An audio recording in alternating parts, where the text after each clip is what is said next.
Let's analyze the situation, investigate the motivation, and utilize the inspiration and discover the soul of us.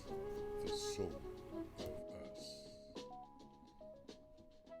Good evening, good evening, good evening. All right, now, appreciate you guys again. It's another Friday. We back at it. Giving you the Soul of Us podcast, episode six. Episode six. Episode six is going to be parenting slash raising your children. So today's episode will be about parenting and how parenting affects children, how it affects us as parents or you as a child. We're just going to talk about raising children and all of the different things that comes along with that. Everything that we talk about is related to our emotional wellness. It's related to our, trauma awareness. It's really to educating ourselves about our emotional health. So, here we are, another episode, Soul of Us podcast, raising children, parenting. Just a little recap of what we've been dealing with throughout the, season. Um, we've been talking about emotional wellness, and last week we talked about poverty and addiction and how poverty and addiction can impact your life in a major way, shaping your emotional wellness and shaping your personality and shaping your mental health. So we wanted to come on here and just follow up with just different topics about what we go through as people. And another one of our topics has been, you know, you know, not family, excuse me. Another one of our topics has been trauma awareness, but trauma awareness related to, our relationships, how we see ourselves, our emotional literacy. So we've been talking about, how do we see our emotional literacy? Um, are you emotionally well? Are you able to integrate? Are you able to read and understand your feelings and act on them in a socially healthy way? We also talked about racism and the impact of racism on our emotions and how that dictates our responses and shapes our personality, right? And perceptions, the different perceptions and growing up and how we're taught to perceive certain things and how that shapes our emotions and our reactions. So everything is geared towards understanding our emotions and how things impact our emotions every day. And that's associated with trauma. Our main focus is educating people on trauma awareness and emotional literacy and social emotional learning. And social emotional learning, the five core principles of that is self awareness, social awareness, relationship building, responsible decision making, as well as regulation, self modulation, being able to govern yourself in a healthy way, right? So we're going to get started with today's episode, parenting slash raising children. So when we think about parenting slash raising children, right? What comes to mind? It's 2021.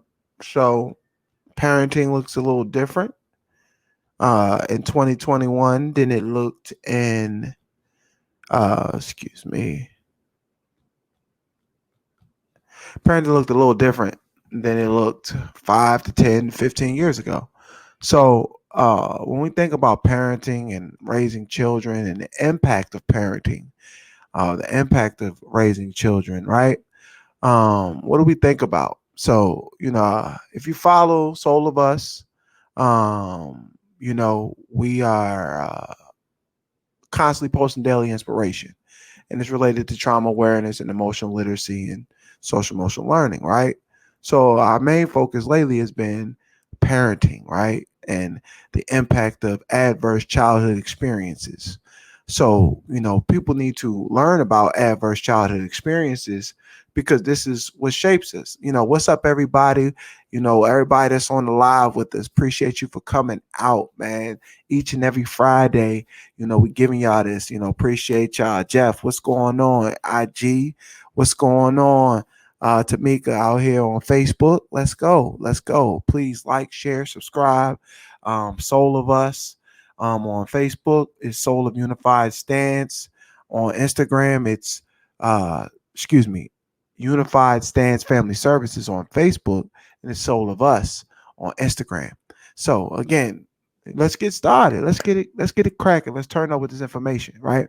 Because we're about to have a magical experience. Because what we want to do is be able to impart the information to you guys that is going to empower you to change your behaviors, to change your perceptions, to change the way you respond to the world, right? Because we've learned all these things and it took us all our lives to become who we are.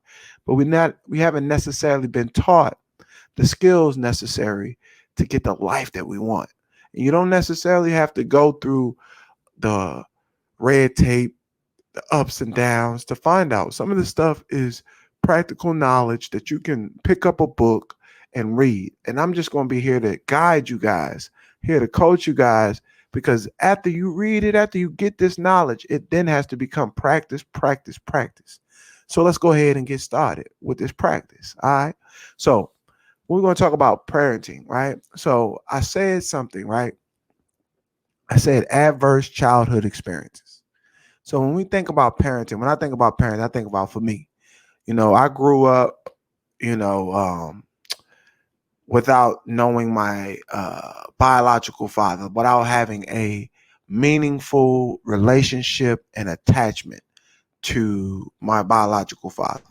So when I think of parenting, that always is like something that bam pops in my head is that I didn't grow up with my biological father, and that my dad, that I call my dad, is the man that stepped up to raise me, right? So, that's when I think about parenting, because it was my mental, because he didn't have to step up and raise me. So I don't know, when you think about parenting or raising children, what you think about. But when you think about adverse experiences, these are things that happen to children, or parents inflict on children, um, and it shapes who we are as people. It shapes who we are. We don't talk about these things. We kind of normalize them. They become talking points amongst people in different circles. But, it's reality. When we look at the news and you see different behaviors, when you look at the news and you see different criminal activity, there's an underlying um, foundation that's causing these things to happen, right? And we don't necessarily think of mental health as the major health that we should be attacking. Our health system has us focus on our physical health more than our mental health. And anyone who knows health understands that a lot of our disease and sickness starts on a mental plane, right? On a mental plane, and through different, the right environment, the right set of circumstances, stressful environments is what I'm speaking of, or stressful events, it becomes physical illness, right? And your diet associated with it. So, colon cancer, heart disease, all of these things was associated with our ability to process our emotion, right? So we have a lot of unprocessed emotional harm, emotional weight that is due to our childhood, what we were exposed to. And that's why we're talking about parenting and raising children today, because we want to raise healthy children, and we also want to be healthy parents, right?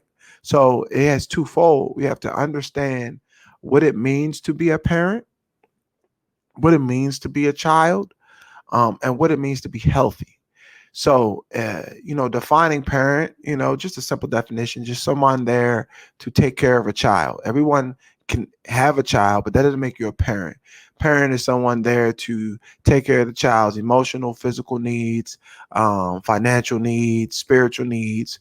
You're there to, holistically care for this cub, this buck as they grow up, and become a grown person. You taking care of the kiddo. So the kiddo, the child, definition, your offspring, someone that you're there to mold, to help see the world, to bring the best out in them. These are the definitions of children, right? Whether it's blood or it's your child associated with who you chose to be your child, or a parent, whether it's your blood parent or who you chose or who chose to raise you. These are the definitions, right? Now, with that, there's a relationship. There's a relationship between those two. So parenting, like I said, anyone can have a child, but that doesn't make you a parent. Because like I said, in my own experience, right, my own adverse childhood experience, my biological father was not actively in my life. Even to this day, as handsome young man as I am, strapping young man as I am, you know, you can't hear, you can't hear, but if you can hear it, type one in the chat, please. If you can hear us, type one in the chat. Say what's up if you can hear it. Say what's up.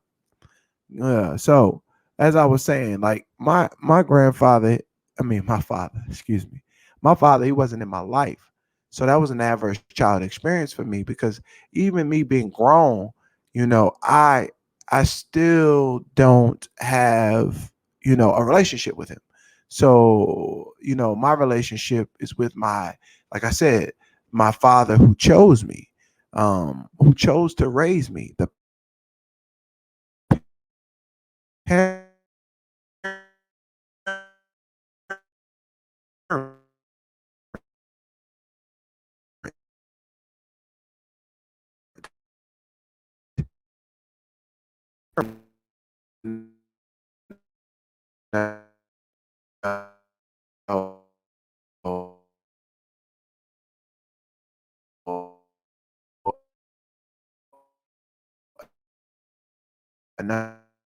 and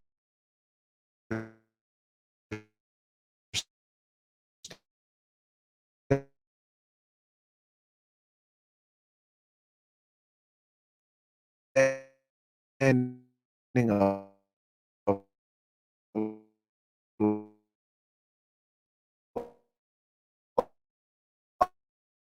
life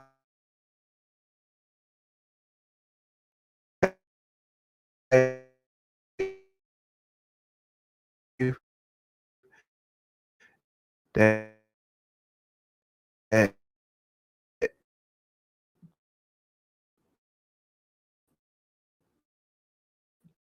is invaluable.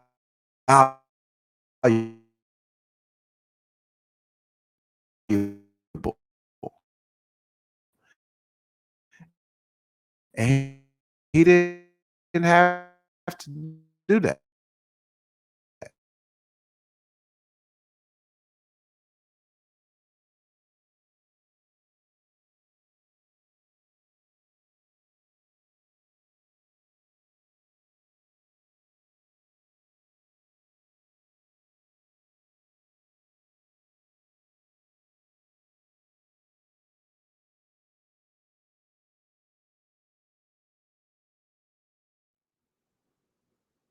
Man. Whoo. All right, here we go. Here we go. Here we go. Here we go. Here we go. So my apologies. We having some technical difficulties on. We back though. We back though. We back. We back. So what we were talking about. Here we go. Here we go. Here we go. Here we go. Here we go. Here we go. So we were talking about parenting slash raising children, right? And the trauma associated with trauma associated with raising children, and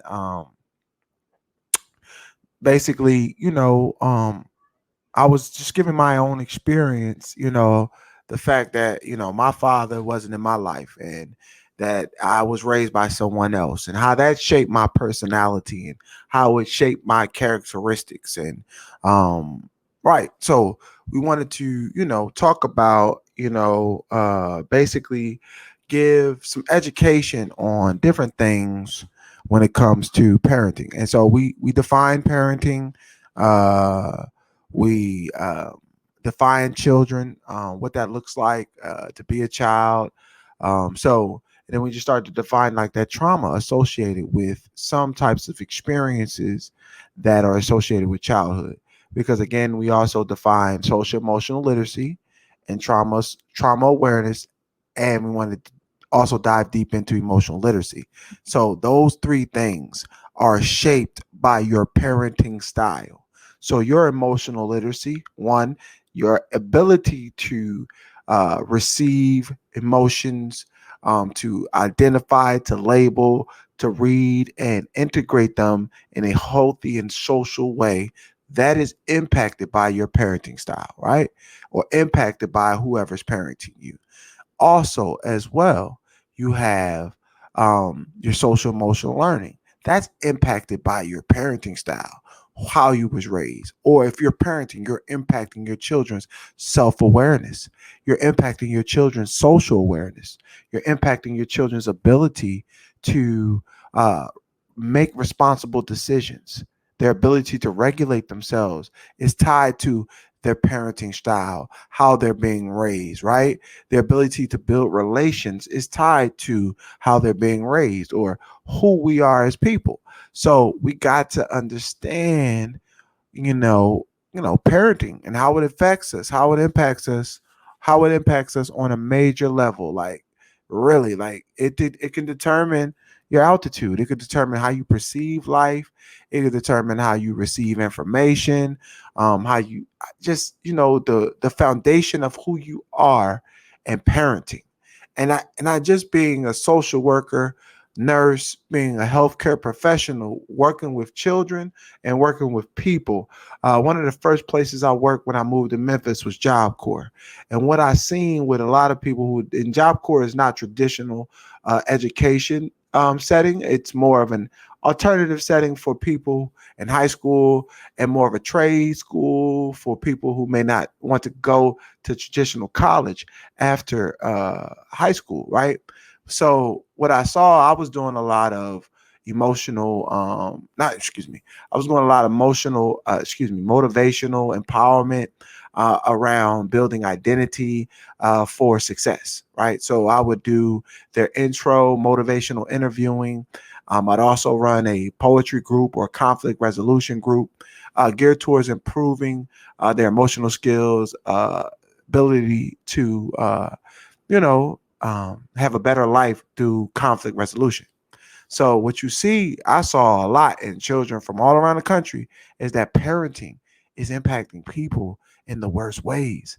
And people have the most resentment and guilt and shame from how they were raised. And we have to look at it like that, because people will say, my mom treated me such and such, my dad treated me such and such. And we know that adverse childhood experiences, as we talked about before, when we talked about trauma, is that adverse childhood experiences will, what's your number?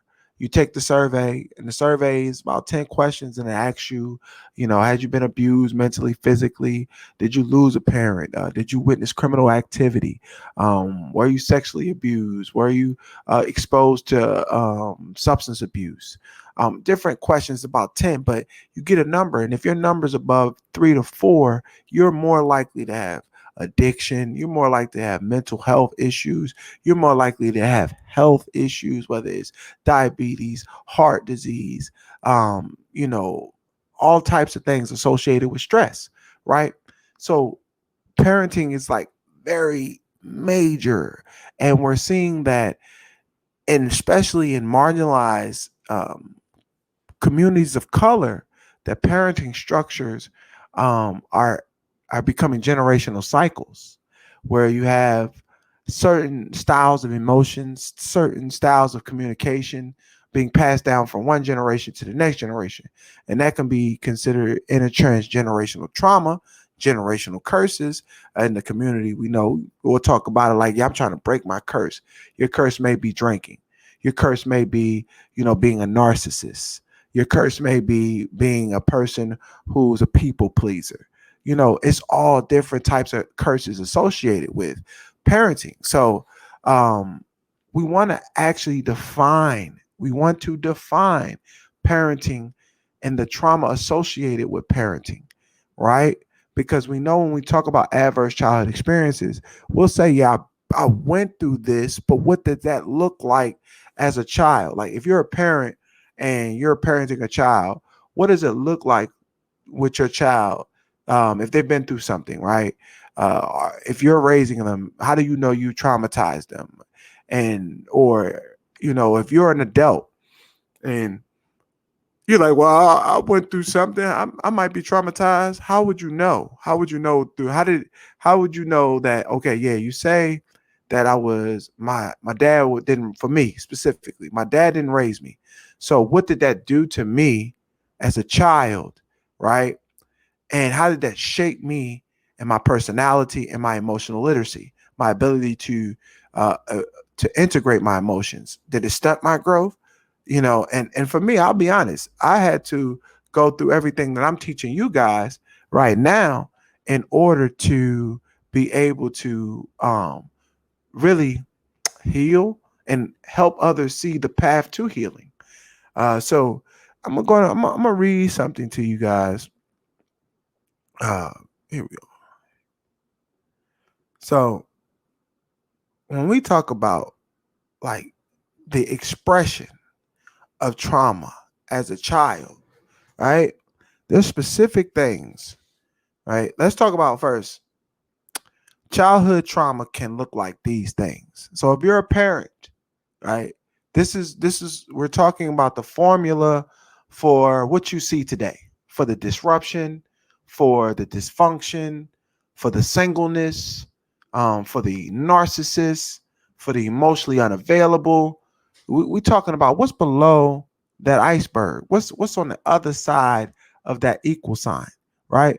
So at the beginning of that equal sign, you have the childhood trauma, and the childhood trauma can look like you having to deal. See, okay, a parent.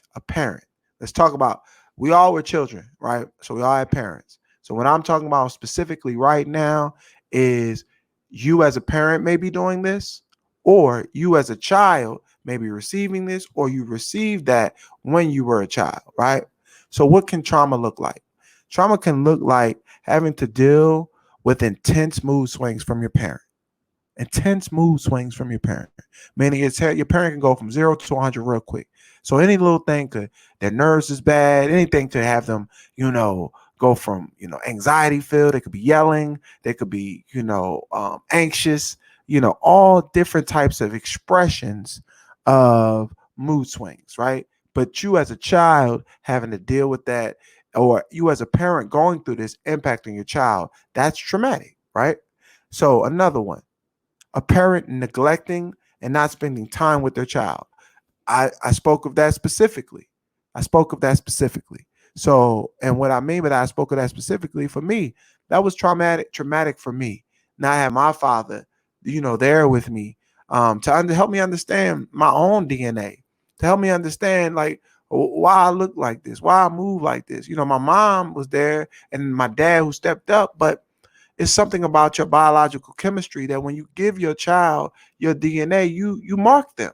You mark them. When we start talking about generational curses and generational traumas, that's DNA wise, like you pass something down and you're there to help them. You're there to help understand who they are throughout time and space, throughout their lineage, throughout their future to come.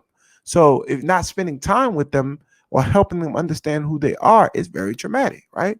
So another one, a child who needs to take care of themselves or take over the parenting role. And you see that a lot, especially when you hear, oh, my mom was a party girl, or my mom was a teenage mom, or, my dad wasn't there for me. He always was working. Well, you got to learn how to protect yourself. You got to learn how to do for yourself. You got to cook, you got to clean, you got to take care of your siblings. You basically are the parent. You're taking care of everybody, and you're the one that's supposed to be actually being taken care of. So it leaves you in a place of, you know, man, it's messed up. having to carry weight as a child that you shouldn't have to carry, right?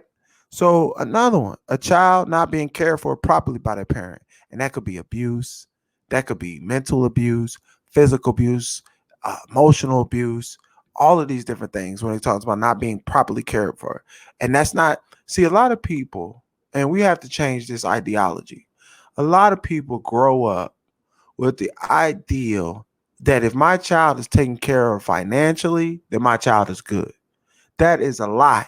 I'm here to tell you that's a lie. I don't care how much money you got. I don't care how much money you spend on your child. Just because you financially well, just because your child got a roof over their head, don't mean that they are well. Don't mean that they're going to grow up to be a great person.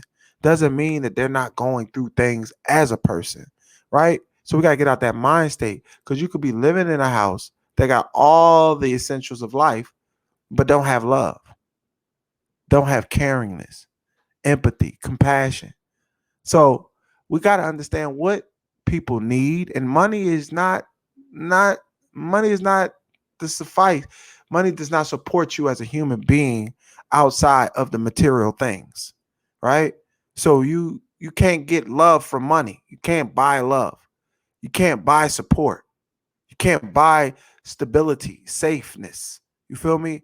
Like you can buy a house and you can buy in a nice neighborhood, but if you've been traumatized, right? If you've been traumatized due to different things, you're taking that baggage with you. And until you unpack, it doesn't matter where you go. And as children as well, no matter whatever you've been through, what we're talking about, you take that wherever you go. So we have to open our eyes again, right? Because it's another one. A child not feeling safe or protected by their parent is a major thing. So again, if you always out, you party person, or you always at work, but the lights on, but the child by themselves, or then they have to become the parent and they got to parent themselves. Do you think that child feels safe? Do you think you grow up feeling safe when you got to go to the store by yourself? You got to learn how to protect yourself. You got to put on a facade. You're still a child. You lose your innocence at this time because you get exposed to different things, and then you have to have the attitude of an adult, which is the attitude of survival or protection. I have to, I got to take the threat out. The threat has to be taken out, right? And again, our children shouldn't be having to grow up that fast. These are traumatic experiences. So all we doing right now is just outlining the traumatic experiences or the things that shape us and our personalities as a child, right? So we talked about a child not feeling safe or protected by their parent. Also, having a parent suffering from personality disorder, big. Having a parent suffering from personality disorder. Ooh, so this is like, and that can be diagnosed or undiagnosed. Thank you. I want to say that again. That could be diagnosed or undiagnosed. And see, we have a lot of people who are mentally off, not saying you have a mental illness, but everything's not right. Everything's not like smooth, and they haven't really got that help. So they're thinking that they're normal and doing normal things, but impacting their environment in maladaptive ways. And because no one's ever maybe checked them or educated them or given them the right way, because majority of people around them may be just like them, right?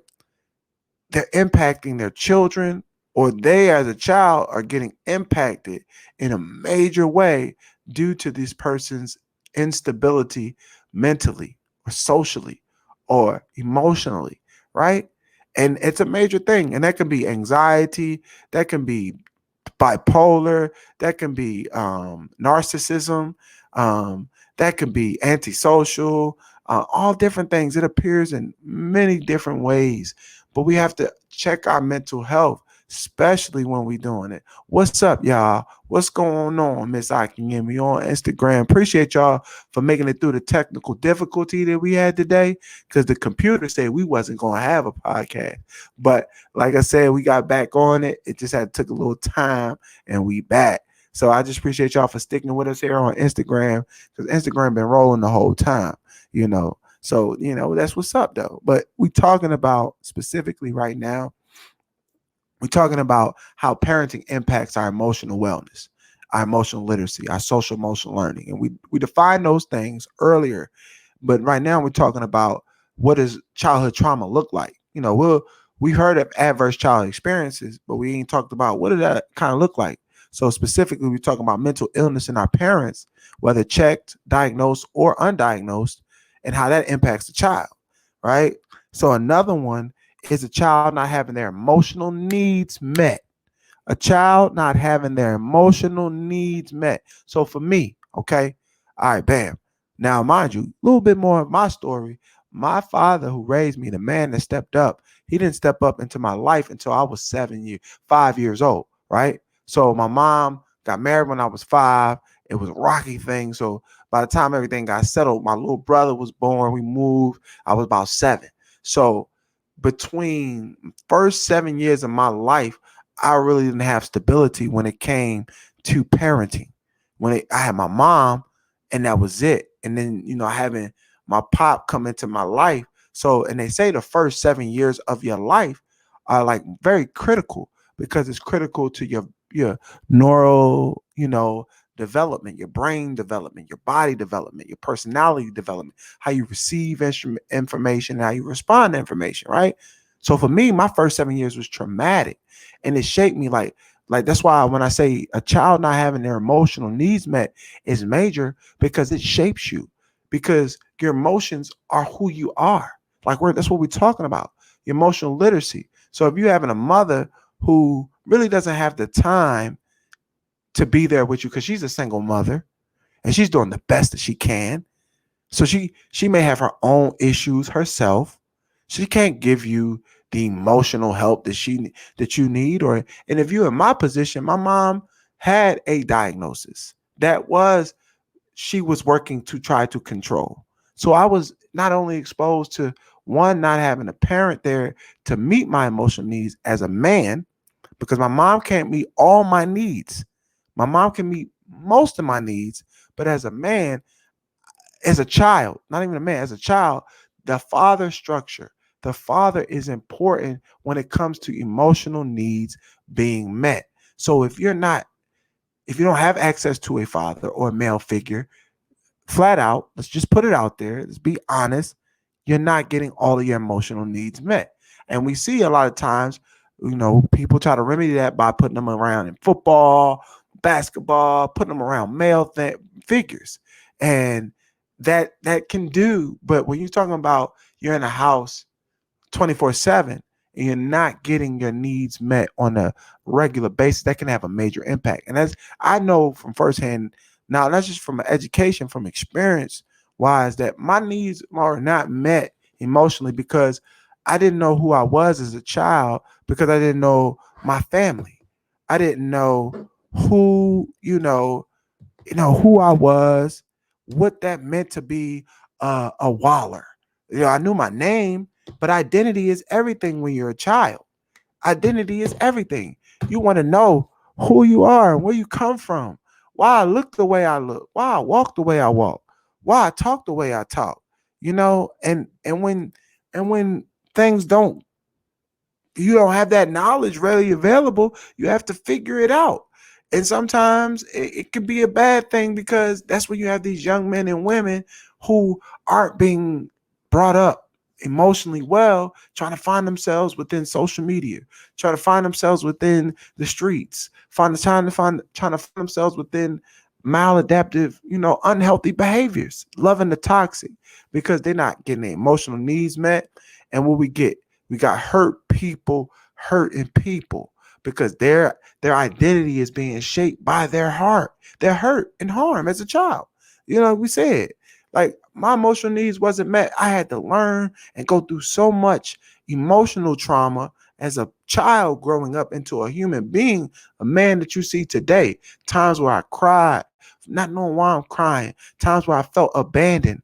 I felt resentment. And it's like, why? Because of the relationship between my mom and my dad and my other dad. You see what I'm saying? It just was so much in the shaping of me, right? And I went through my own trials and tribulations. And I know everybody has their own trials and tribulations. I know how everybody has their own sets of adverse childhood experiences that shape them.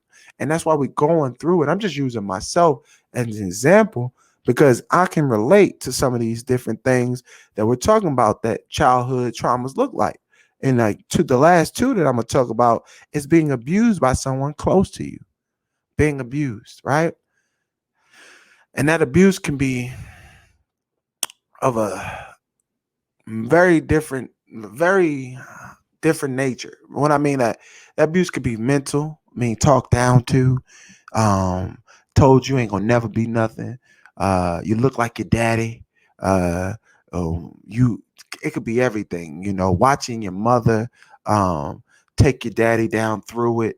Um, that could be emotional abuse. It all we know about sexual abuse, and then the sweeping under the rug. That's another thing. So you're being abused, and then it being swept under the rug. Nobody wanted to talk about it, or you're growing up, and everybody knows what happened, but everybody pretending like nothing happened. So that abuse can happen in so many different ways, and we have to really start to open our eyes, wake up everybody, no more sleeping in bed because people are hurt. They are hurt. Not just hurt with a side of fries. We talking about hurt, 4 piece in a biscuit hurt. You feel what I'm saying? Like they hurt, and we trying to maneuver through life and just hurting each other even more. And it started back when you was 5, and now you're 35. Now you got 30 years of hurt, 30 years of unprocessed life experiences, right? And that's the thing. Like we got to start to know that have these conversations, have those open discussions about what's going on with you and when did it start? When did it start? Well, if you can't sit still, why? Were you abused by somebody close to you? Were you witnessing abuse? Because you being a child, hearing about it, then it being swept under the rug can impact you too. That sweeping under that rug, that ignoring, that unprocessed hurt is damaging. It's like the crack of emotional hurt, right? And what I mean by it can do the most destruction, right? Because that unprocessed harm then becomes the foundation for unhealthy behavior. Okay. So, and that unhealthy behavior, let's get to it. Let's keep going. What can that look like? What does that unhealthy behavior look like? Right. So again, so we start talking about this. Let me give you the steps, and I'm gonna give you what those unhealthy behaviors can look like. So we got those unhealthy behaviors, the traumas that we just talked about, and just parenting and being raised as a child, and things that we go through and how it can impact our beingness, right? It starts as a child, but then it disrupts our neural development, meaning it disrupts our personality, it disrupts our ability to connect, it disrupts our ability, our intellect, our way to process things. It just takes us and dumbs us down, right? The trauma dumbs you down. Instead of you being able to run as fast as you can, now you're running with cinder blocks. You're running a little slower. And the more trauma you got, yeah. And then eventually you stop fighting. I ain't gonna run. I ain't gonna run no more. I'm not running. No, but we gotta keep running, right? But and we gotta understand why we getting slower. Why we not as happy as we used to be? Why we not as skinny as we used to be? Why we don't enjoy things like we used to be? What's going on? What happened to us, right? Because it's disrupted our neural, muscular, social development, right? And then what does that look like? It becomes a social, emotional, or cognitive impairment. So not the ability to be able to have relations. People being single well into their 40s and 50s because they can't coalesce. They can't. I can't. I'm just. I gotta have it my way. I gotta have it my way. That these is unhealthy behaviors. Not being able to share, not being able to be empathetic. This is what's shaped from that trauma.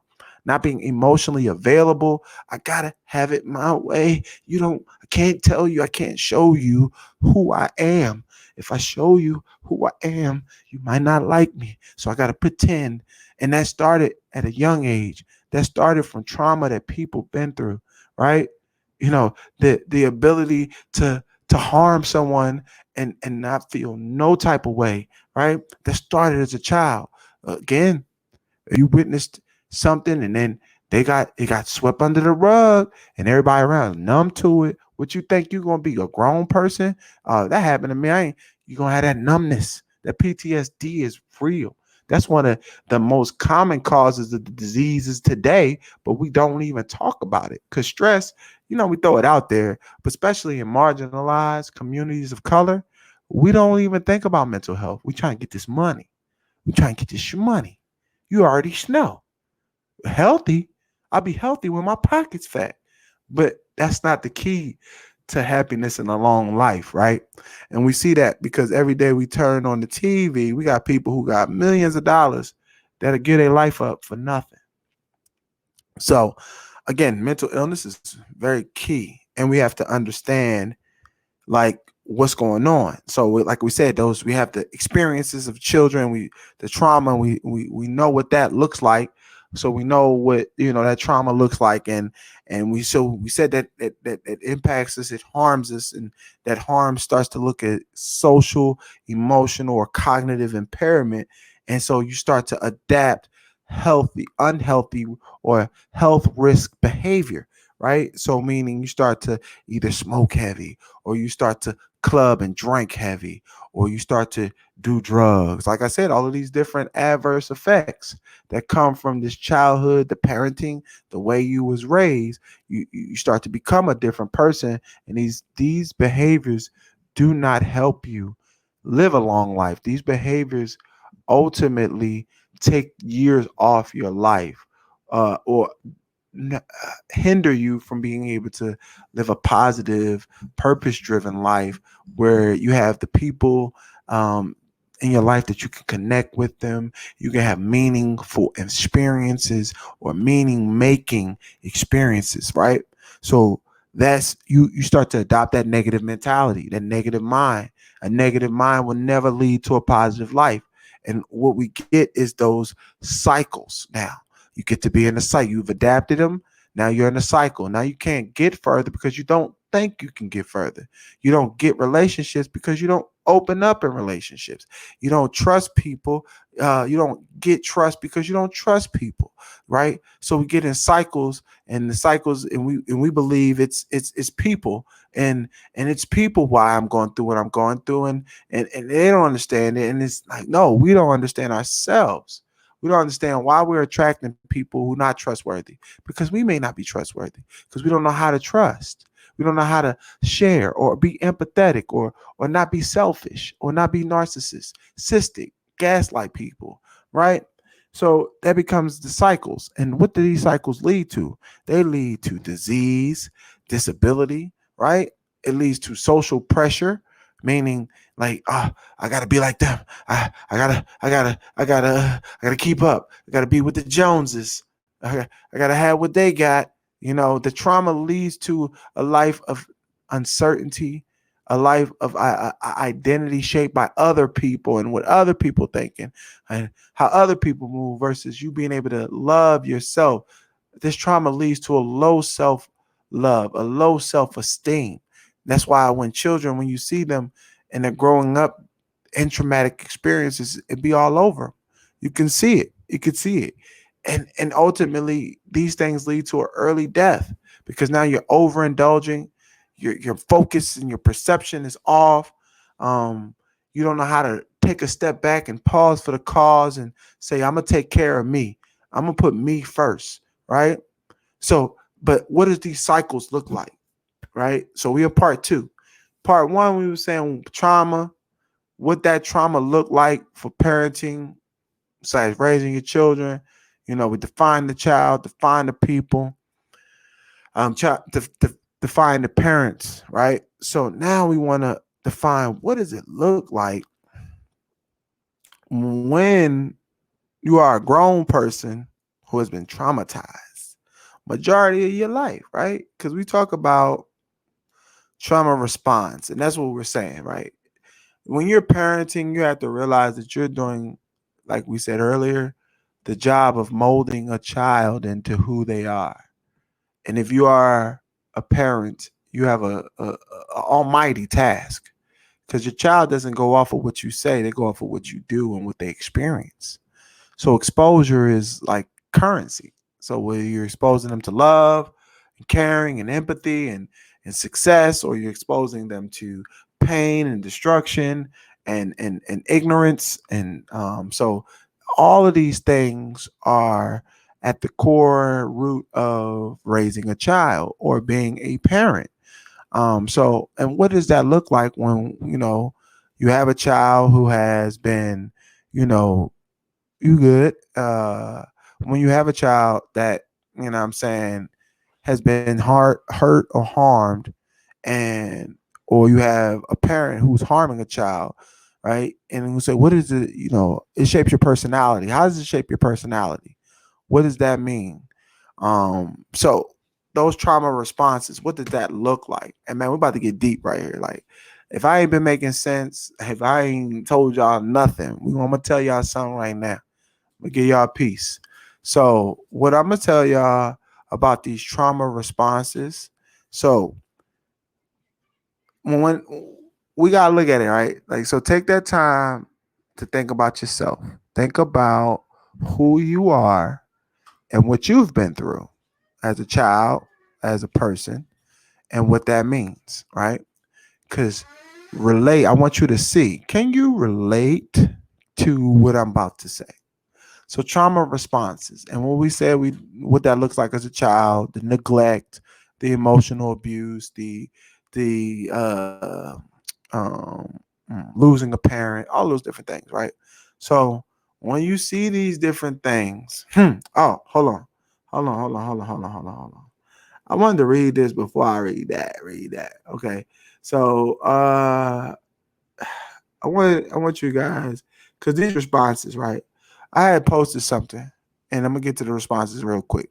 But I had posted something. It said, "I wish I knew that the need to see others happy could be tied to trauma. When you are a child and your parents are unhappy with themselves, their life, or one another, this causes you to feel unsafe, right? So if your parents, they don't like each other, or they unhappy with their life, they all types of stuff going on in front of you, you feel unsafe. So you learn to pretend that you don't have needs. You learn to pretend to shrink, to not be a burden, right? To not upset others. To avoid feeling unsafe, you become a comic or the hero or the one always wishing to bring others together, the positive one, and to see your negativity in a way to control and feel safe. So in the end, you stuff your emotions down because you're trying to suppress. You don't want to be a burden to others. You don't want to hurt others. You want to uplift them. But that's traumatic because you're not dealing with your own emotions, right? You're not dealing with your own pain. So you crying inside. We're crying on the inside because our parents aren't safe. We don't feel safe, but we're trying to make our parents feel safe. And that goes in with that having to feel protected, having to grow up and be your parent or take on parenting roles, you know? So I wanted to do that. I wanted to talk about that one before I actually go in. We about to go in. Like, we're going in right quick. Like, because when I saw this information, it put me in a different space. It took me to a different space when I started talking about these responses and the responses that you see every day. So man, again, these trauma responses, like I just said, like the needing, like you being comic, or you trying to be the hero. Like, I've been in that space. Like, my mom, had a lot of stress growing up because, she was dealing with her own issues. So I never wanted to feel like, and I realize it now, I'm a people pleaser. So, that's where I'll start with myself, like with these trauma responses, right? So we always know when you're in traumatic experiences, we've most of us heard of fight or flight because you have a nervous system. And your nervous system, naturally, you have your AC, your parasympathetic nervous system, yes, yeah, and then you have your other nervous system, but your nervous system as a whole governs your body, right? So your responses to the environment or the stimuli that you have is governed by your experiences and what you've gone through and how your brain relates to those stimulus. So when we say fight or flight, you either stand there and fight due to the stimuli, or you flight, you run due to stimuli. And that could be anything. So those are two broader terms, but what does it look like to fight, right? So when trauma responses and you see fight, that they're stuck in a fight response. This is a nervous system is in a fight response. And how does that shape how does that nervous system, when you're in a fight response, how does that shape your personality, your behaviors, your ability to be emotion literate, all of that? How does that shape that, right? When you're in a fight response, you could be a workaholic. So you're constantly doing. That's your way of fighting.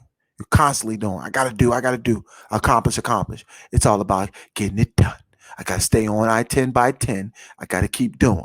Can't sit it down. The minute I sit down, that's when the devil's coming. That's when it's on me. So, workaholic. That's a traumatic response to going through something. Can't sit still. That them thoughts gonna get me if I do. So, what else? Overthinker. You've been through it, stuck in flight. I gotta, I gotta be on it. You might be hyper vigilant. You looking at me? Why you looking at me like that? Well, what's up? You know me from somewhere, cuz? Like, what's going on? And all that. Hey, can you tell me where the? Oh, my bad. I thought you somehow. I thought you knew. And it's like where people minds be related to their trauma, be related to what they went through, right? So we got that flight response. We already talked about being a workaholic. Can't sit down. Got to keep doing. Got to keep doing. Then we got that workaholic, that overthinker. Can't control their mind because they stuck in that fight. They stuck in overload. They've been overloaded so much that they're constantly thinking about what's coming, what's going, where is everything, and what that lead to: anxiety, panic, OCD. Right? This is what we look like when we stuck in fight. When we stuck in fight, difficulty sitting still, right? Or a perfectionist. Got to be on. Okay, yeah, I can't even deal with you. You don't even clean up after you sell. You know what I'm saying? Oh man, there was a tissue on the. Well, can't deal with you. We're not gonna be able to date because of this. And you see, it different. It expresses differently in different places.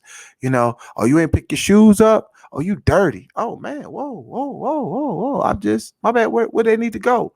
These things and how people act and how people perceive things are related to their trauma. So when you see a person who always cleaning, can't sit still, it's not clean enough. You gotta think, man, why is their nerve so bad? Why is their nervous system stuck in a fight? And you have to start to realize that now. I'm educating you guys to the traumatic responses so you can start to understand yourself.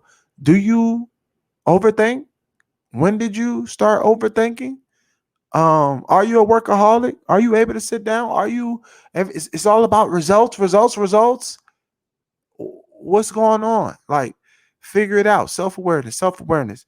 Do you have the ability to sit still? Are you a perfectionist? All right. That's just fight. So we also talked about fight or flight. So what does flight look like? Flight, and what flight can look like is, right? Oh, excuse me. I just gave y'all flight. That was flight. Flight was running, overthinking, workaholic, anxiety, panic, OCD, difficulty sit still. That's flight. You overthinking, you caught in the, I gotta run, that's flight. My bad. Scratch that from the record. That was flight. If I said fight, please go back. And all of that is related to flight. So if you're overthinking, you're in flight mode. If you're difficulty sitting still, workaholic, that's flight mode, right? So we're going to talk about fight mode. Excuse my French. Fight mode. All right. So what does fight mode look like? Fight mode is distinctly different. Because flight, like I said, you're a workaholic. You got to be in motion. That's flight. Survival mode. I got to be on I-10 by 10. Like I'm stuck in flight, right? So in fight mode, we see this a lot too. We know people who stuck in flight. So we starting to see that, right? You see that people who can't, control their emotions, their anxiety feel, OCD, right? So fight mode is people who angry all the time, outbursts. What you say to me, cuz? Like I said, you looking at me, cuz? What's up, cuz? What's going on, cuz? What's up? We got a problem? What's going on? You stepped on my shoe, bro. Hey, what you say? Oh, yeah. Night. They on 10 before they in round two before round one even started. They ready to punch you in the mouth before you might have even just been trying to even just communicate, and they already on 80,000. They like, hey, on 1,000, wow, right? So we gotta understand, anger output. That's tied to fight. That's tied to fight now. Controlling, control. So when you got that girlfriend, or you got that boyfriend, oh, you gotta be like this. You better be like this. Or narcissist, and it's like, if you're gonna be my gal, you gotta look like this. If you're gonna be my girl, you gotta have to do this. If my guy, they pay everything. Controlling, not emotionally available. Like that's a fight mode. You've been traumatized, and we see that when you start talking to girls who be like, I can't date because they didn't dated a broke, busted down dude who done took them down through there. So now because they traumatized, oh, I can only do this. Same thing with guys especially. Oh my goodness, y'all guys, we be in this mental health. This man's mental health month this month too. And brothers, we need to wake up. I'm talking about, I don't care what color you are. You a man. You got emotions. You need to wake up because you will be out here acting like you don't. And the women, we date, right? We be in our relationships, right? And they impact us because you can deal with a workaholic who's been traumatized and that can impact you. You can deal with a narcissistic bully and this be a woman, right? Because these characteristics of trauma responses aren't exclusive to men, but they're exclusive to people. So you can go through this as a man and then you ain't going to process this stuff. You're going to go through like, oh, that's normal. I'm a man. You know what I'm saying? I'm good, bro. We good over here. And you over here crying on the inside. And in any given moment, you either going to fight or flight, or the other two that we about to talk about. And then you're going through life unprocessed, and now you can't have good relations, or now you want to be a hoe, or now you want to be in the streets or for the streets because that one woman was very traumatic to you, right? Instead of healing and processing, understanding that she was traumatized, and she went through something, and she may have impacted you, we take it as men and it shapes us. And we end up being, you know, uh, dogs. We end up being, caught up in destructive behaviors. Like I said, we adapt those destructive behaviors and it leads to early death because we lonely, because we overindulging in stuff that doesn't suit our health. Like, man, it's real out here. Like, we have to wake up and see how all of these things are connected, right? So that we can start to practice the right behaviors. Because you got the anger outburst, you got controlling, you got the bully, narcissist, explosive behavior. Narcissism is very, very, very big topic right now. I mean, and that's a traumatic response. Most narcissists dealt with narcissists. That is a learned behavior that people validate each other with. Like, that whole I ain't got no feelings, that whole minimalizing other people's feelings. We live in a very selfish, narcissistic world. And that's what really, keeps that generational cycle going of traumatic responses being fighting. And it comes from all the things we talked about, starting as a child. If you've been dominated in a certain way, it validates in your mind. Well, when I can do it to other people, that's cool. It's okay for me to do it to other people. And it's not. It's not at all. Like, you hurt people like we keep saying.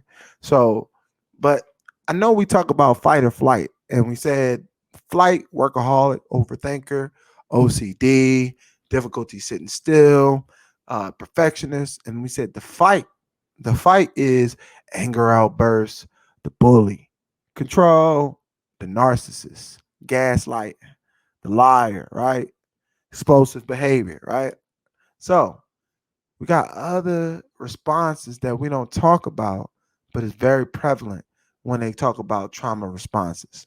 So as a child, when you're raising your child and you start to see your child bullying other children, what happened? Why is that cool? What you start to see your child always, you know, trying to, make everything perfect. It's like, what's going on? Let's start to, as parents, why is my child doing this?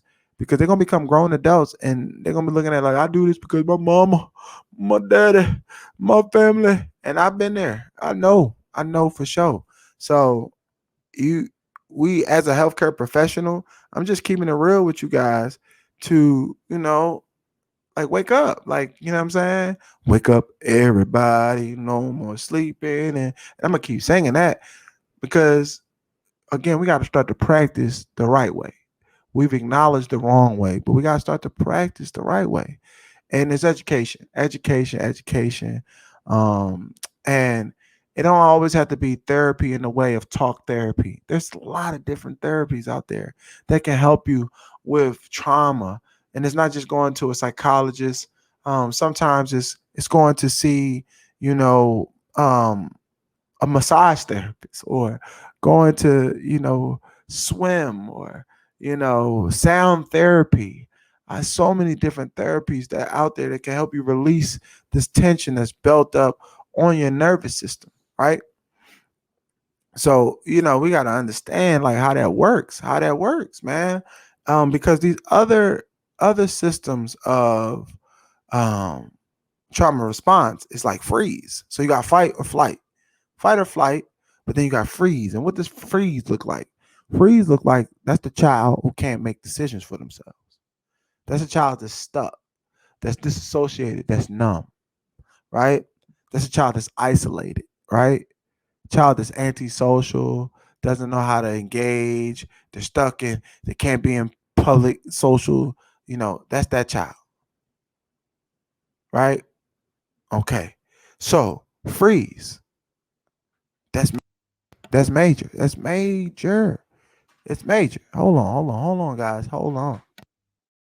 It's been an eventful night. It's been an eventful night. But that freeze, like I said, we got that freeze, and freeze is like one of those things where you can see it on children who can't articulate themselves, right? They've been dominated. They've been taken advantage of. They've been emotionally, put in a place where they can't move, right? So you got those things going on. Talking about freeze and the trauma responses. So, freeze is a trauma response, right? That, like I said, is characterized by difficulty making decisions, being stuck, disassociation. So, that's the child that is, again, doesn't feel comfortable around other people or is very numb, sees things and is not able to integrate their emotions in a healthy way. And we see that a lot with children. And then the next one, right? We got fawn. Fawn is a major one because we see these types of people and it may not necessarily come off as trauma. So the other ones like fight or flight, those all seem very traumatic. Like you said, the workaholic, the overthinker, the person with the anxiety, right? The perfectionist, right? So those are traumatic responses, right? Or the person who's numb, can't make decisions for themselves, right? The bully, right? Narcissist, but the fawn, the fawn, right? So what does the fawn look like? And so these are traumatic experiences, right? Traumatic responses to experiences. So the fawn could be a people pleaser. So a people pleaser is somebody who, they may be hurt, but they're still going to go out there and allow you to. You can give them another chance, or even if they know something's wrong, they're not going to speak up. They'll rather put their feelings to the side to keep everybody else happy. And we don't look at that as a traumatic response, right? But like I outlined before we started talking about these, is that when children grow up in an environment that they don't have feel safe, where they have to be the parent or they have to help their parent with their emotions, they then become the people pleaser because they don't want to be a burden. They don't want to burden their parents. They don't want to be they don't want to have to, oh, my parents are already upset, I don't want to make them more upset. So what you start to do, you want to crack jokes, or you want to, hey, what can I do, mama? So you always have that mentality of trying to please as a way of conflict resolve, right? And that's a traumatic response because, again, like we said earlier, when you're trying to please, who's pleasing you? Are you expressing your true feelings? Are you expressing who you really are? And or are you crying inside? Are you lonely inside because you're not actually expressing your feelings? So the people pleaser, that's a traumatic response. I've been there myself. I know how that can feel, where you get caught up in giving and giving and giving and giving and never receiving, right? And then that can lead to a lack of identity because if you're not speaking up of who you are, that fawn will have that lack of identity where it don't matter who where they're at. That's what they're on. You know what I'm saying? Like anybody can dominate them. Anybody can run game on them. Because they're a people pleaser. They're going to go along with the get along. They don't really have a strong identity to stand up for themselves. They take whatever's coming to them, right? And because they want people to be there, they're codependent, as they say. They're codependent. They're going to take it. They're going to take whatever. It's whatever. You know what I'm saying? So, you know how it go. Okay. Yeah. So, you got people out here, what I'm saying, that don't have no boundaries. So the boundaries, what people have, they have, no boundaries. And what I mean by no boundaries, like I said, these people that are fawns put themselves in places where they could be overtaken. Like, you don't have an identity, meaning like when you're in a group setting. So we're asking people, which way we going to go? You make your suggestion. Now, we ain't listening to you. And then you go along with them, right? Even though, and we've seen this before, like because you're a fawn, you've been traumatized and this is your traumatic response because you're codependent. You thinking you're not going to be anybody without them being there with you, right? So your identity is tied to your group. Your identity is tied to your gang. Your identity is tied to your family. And your identity is tied to your mother. Your identity is tied to your father or your siblings, right? So then you have this thing where you don't have no boundaries. So you can be taken advantage of. Most likely, most people who are fawns, people pleaser, they are being taken advantage of because, like I said, the other traumatic response is the bully. You don't think a bully is going to take advantage of a people pleaser? You don't think a narcissist, and that's who they are, is going to take advantage of someone who doesn't have boundaries? Someone who's controlling, right? If you don't have boundaries, someone who's controlling going to take it. So these things, that's why we got hurt people hurting people. So you got the angry person who has the explosive behavior, but then you got the fawn who's codependent, meaning they'll take whatever the person is giving them. They'll, I just want you to be happy. What about your happiness? What about what you got going on, right? So that codependency is major, and we see it. We see it. I mean, we see it in families, between children. Like, you got parents that raise stay-at-home children, right? So that child most likely got a parent who's a bully or narcissist and has raised their child to be a people pleaser. So that child's gonna be over there taking care of mama. Oh, I gotta give everything to mama. I gotta make sure mama good. And it's like mama controlling your life now. Daddy controlling your life now. You don't have an identity. Your identity is tied to your family, right? This is why parenting is so important because we're raising people who only know how to overthink, who only know how to fight, who only know how to be numb, or who only know how to, you know, people please and have no boundaries and be codependent. This is the adulthood of the millenniums. Everybody's trying to figure out who we are. I can't keep a relationship because you're numb. I can't keep a relationship because you're a bully. I can't keep a relationship because you people please. You don't have an idea. You don't have no boundaries. You can't keep a relationship because you overthink, right? This is because of our trauma that we have not processed. Our parents have shaped us in a crazy, crazy way, and we have not processed any of it. Our childhood, or as parents, you're shaping children in a crazy way. Your childhood. So you got to understand. Wake up, everybody. No more sleeping in bed. For real. You know what I'm saying? I know I can't sing, but it sounds good. We got to wake up. Our children, you was a child. And do you do any of the things that I just said? Are you a fawn? Are you a people pleaser? When did you start becoming a people pleaser? Do you got boundaries? Do people walk all over you? Right? Do you just give them a second chance? You know what I'm saying? After they didn't hurt you 35 million times, you give them another chance, or are you what they say? Uh, excuse me. Are you the fight? Are you a bully? Are you a narcissist? Right? So when you deal with people, do you try to control them? Right? Like, what is your response? Are you in freeze? Were you numb to everything? You disassociated? Were you like you really don't care? You nonchalant? You have difficulty making decisions? Your mind is foggy? Who are you? And how is it related to your childhood experience? How is it related to the parenting structure? And parents, are you seeing this in your children? And if you are, what's let's find out the root. Let's figure out what happened. How did you get here? How did you get here? Because are you a flight workaholic, OCD? Like, this is that real for our people. And that's why on Soul of Us, I had to get this to y'all despite the technical difficulties, you know, despite the sound, despite mama coming in, you know what I'm saying? All that. That's love. It's a part of the experience.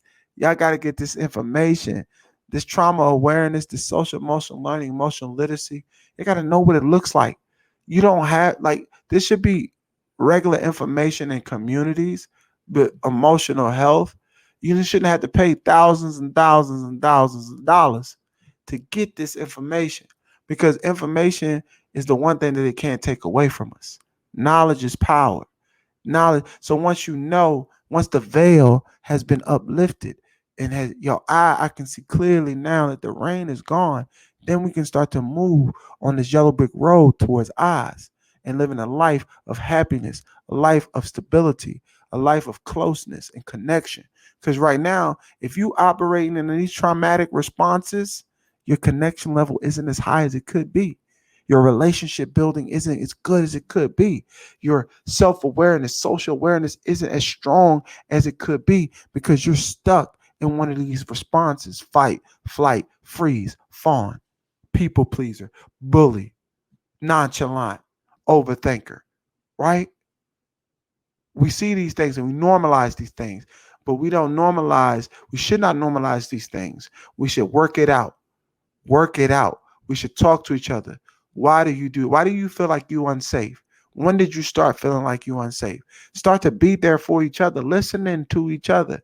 Like, the fact that your friend may acknowledge something may be the one thing that they needed to do to overcome what they got going on, right?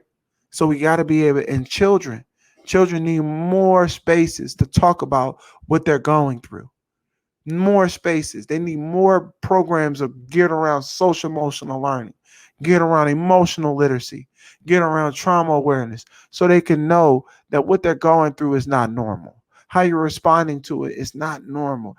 But you can, with help, with education, with tools, right? We can help you cope. We can help you live a purpose-driven, happy life. But we got to know and understand that without revealing, we cannot heal anything. And this education is the revealing, it's the re education process of every human being. And the trauma lens is one of those tools that is a part of this re education process, right? So, again, we talked about a lot today. We talked about, parents, who are they? Children, who are they? We talked about what it looks like to be traumatized as a child, whether you're the parent traumatizing or you're the child receiving that traumatization. We also talked about what does those responses look like.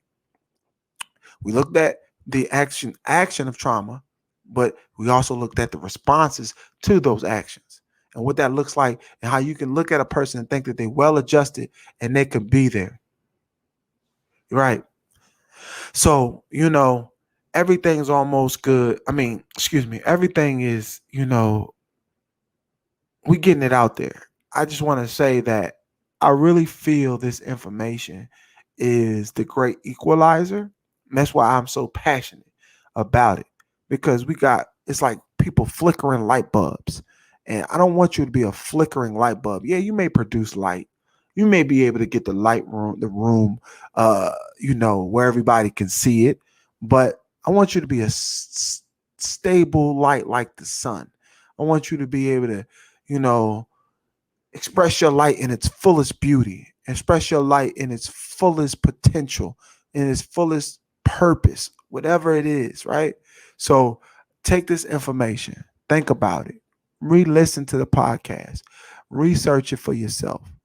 If you need coaching, I'm here. Your favorite mental coach, your favorite mental health coach, your favorite emotional wellness coach. You know what I'm saying? So reach out and let's take this step by step to, opening up, becoming more self-aware, more socially aware, learning how to make good decisions. Because everything that we're dealing with is about choice. You may have been traumatized, but that doesn't have to shape your future. That doesn't have to shape your outcomes, your potential. It can be used as fuel, but I'm here to teach you. I'm here to educate you guys on how to use that as fuel, how to be goal oriented despite the testimony, right? Despite the trauma that you're going through. So I appreciate you guys coming through each week, spending an hour to an hour and a half with us. Today has been about an hour and a half, almost two, um, uh, because we had some technical difficulties. But it's been great, man. And I hope you guys, feel empowered from the information that you received today.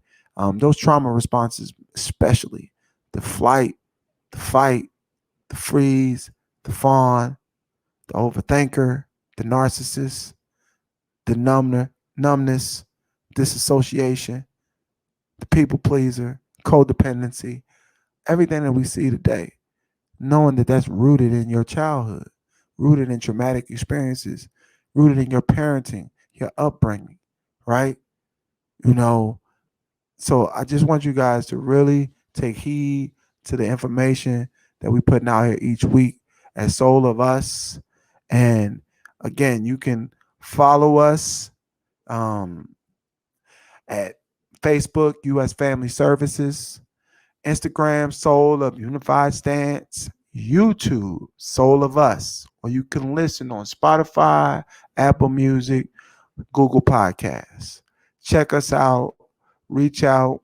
We do speaking series, classes, mental health, individual coaching, just whatever resources you look at. We're resource brokering over here at Unified Stance Family Services, specifically working with marginalized communities and oppressed communities so that they can live a better, equitable life.